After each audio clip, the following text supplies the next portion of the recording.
अल फाया road E75 पर शनिवार रात एक वाहन में आग लग गई। इसकी खबर मिलते ही अबू धाबी पुलिस ने आसपास के निवासियों और ड्राइवरों को चेतावनी भेजा।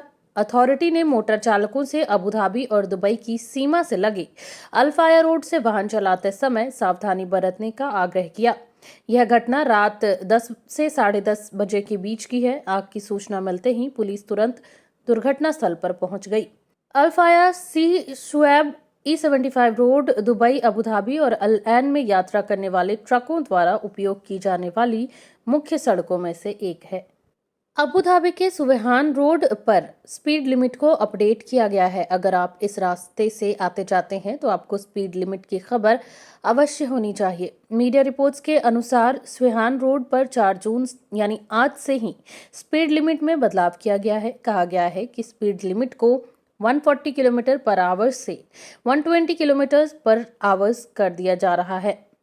इस मामले में इंटीग्रेटेड ट्रांसपोर्ट सेंटर यानी आईटीसी ने Abu Dhabi police general command के साथ मिलकर एक एडवाइजरी जारी की है, जिसमें बताया गया कि स्पीड लिमिट को 140 किलोमीटर प्रति घंटे से घटाकर 120 किलोमीटर प्रति घंटे कर दिया जा रहा है। 4 जून से यह नियम यानी आज से ही यह नियम लागू हो रहा है। ड्राइवरों के लिए साइन बोर्ड भी लगा दिया गया है। इससे ट्रैफिक क्वालिटी में भी सुधार आएगा।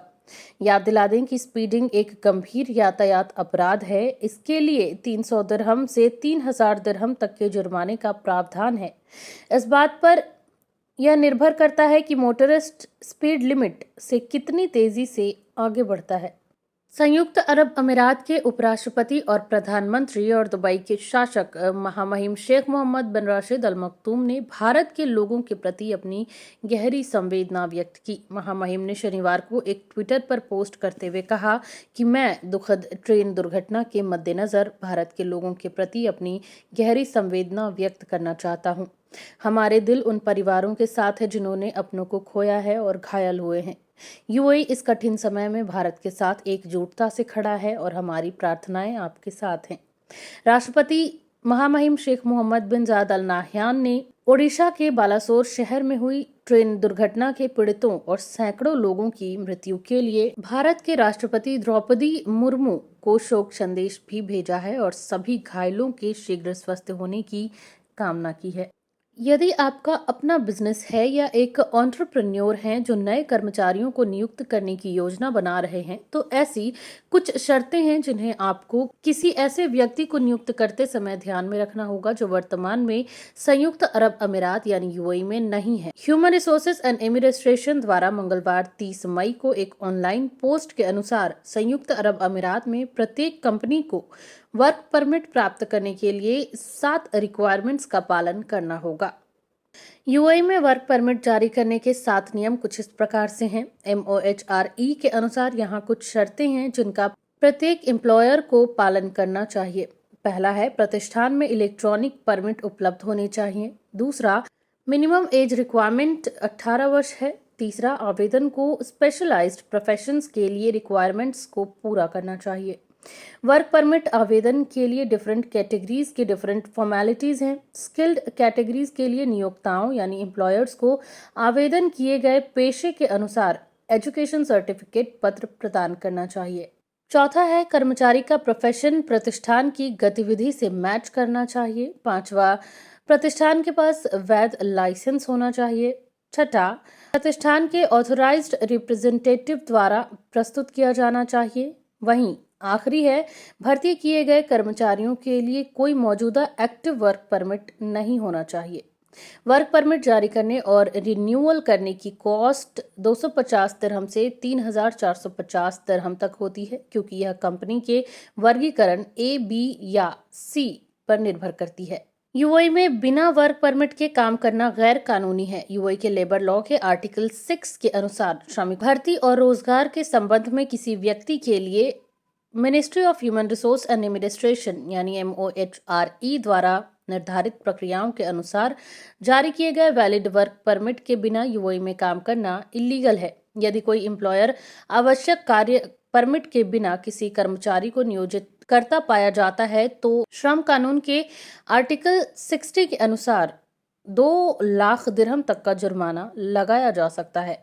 वेस्टइंडीज और संयुक्त अरब अमीरात के बीच रविवार यानी आज से 3 मैचों की वनडे सीरीज का पहला मुकाबला खेला जाएगा। यह सीरीज इन दोनों टीमों के लिए काफी महत्वपूर्ण मानी जा रही है क्योंकि इसी महीने इन दोनों टीमों को आईसीसी वर्ल्ड कप क्वालिफायर मुकाबलों में हिस्सा लेना है। वेस्टइंडीज की टीम अपने प्रमुख खिलाड़ियों की गैर मौजूदगी में यूएई से भिड़ेगी। ऐसे में यह सीरीज बेहद रोमांच भरी रह सकती है। वेस्टइंडीज की टीमें भले ही क्रिकेट में चैंपियन रह चुकी हैं, लेकिन पिछले काफी समय से उनका प्रदर्शन कुछ खास नहीं रहा है। इस बार वनडे विश्व कप यानी वनडे वर्ल्ड कप में वेस्टइंडीज की टीम को डायरेक्ट एंट्री नहीं मिल पाई है, लेकिन यूएई के खिलाफ वेस्टइंडीज का पलड़ा काफी भारी रहता है। दोनों टीमें एक दूसरे के खिलाफ कुल 2 वनडे में आपस में भिड़ी हैं और दोनों में वेस्टइंडीज ने जीत दर्ज की है। ऐसे में यूएई के खिलाड़ी वेस्टइंडीज के खिलाफ अपनी पहली जीत की तलाश में नजर आएंगे। भारत के ओडिशा के बालासोर में 2 जून को हुए रेल हादसे में 288 लोगों ने अपनी जान गंवा दी। 1100 से ज्यादा लोग घायल हो गए हैं। हादसे का कारण का पता चल गया है। रेल मंत्री ने कहा कि यह हादसा इलेक्ट्रॉनिक इंटरलॉकिंग में बदलाव के कारण हुआ।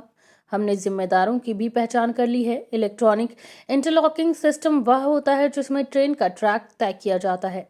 न्यूज एजेंसी ने रेलवे के हवाले से जानकारी दी है कि गाड़ियों के बीच की टक्कर रोकने वाला कवच सिस्टम इस रूट पर मौजूद नहीं था।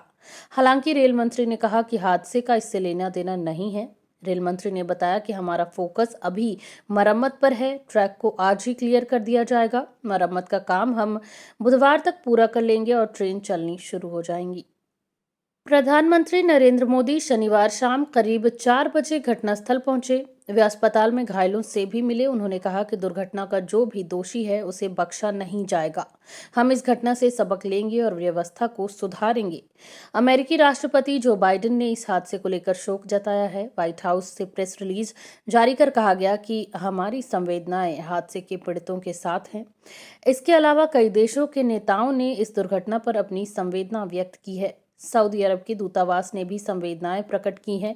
नई दिल्ली स्थित सऊदी अरब के दूतावास ने ट्वीट में कहा कि ओडिशा के बालासोर शहर में 3 यात्री ट्रेनों की टक्कर के परिणाम स्वरूप जिसमें कई लोग मारे गए और घायल हुए। दूतावास पीड़ितों के परिवारों और भारत गणराज्य की सरकार के प्रति अपनी सऊदी अरब साम्राज्य की संवेदना और गंभीर सहानुभूति व्यक्त करता है।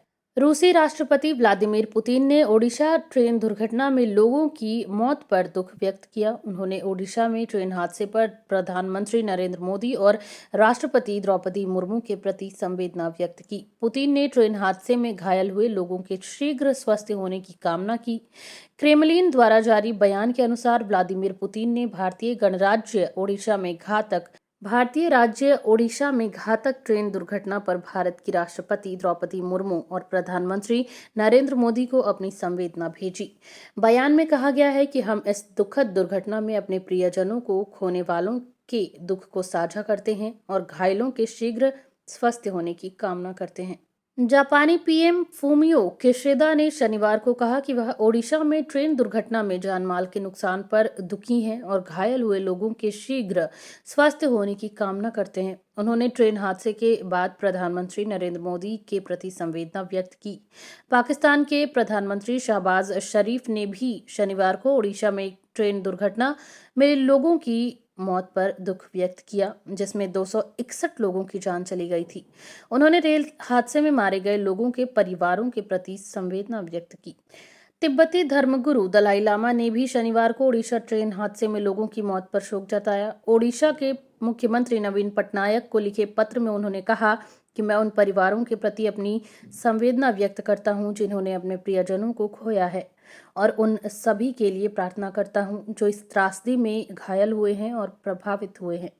उन्होंने कहा कि मैं बहुत सराहना करता हूं कि राज्य सरकार और अन्य एजेंसियां, जिनमें केंद्र सरकार भी शामिल है, इस दुखद दुर्घटना से घायलों और अन्य लोगों को चिकित्सा उपचार और सहायता प्रदान करने की पूरी कोशिश कर रही है।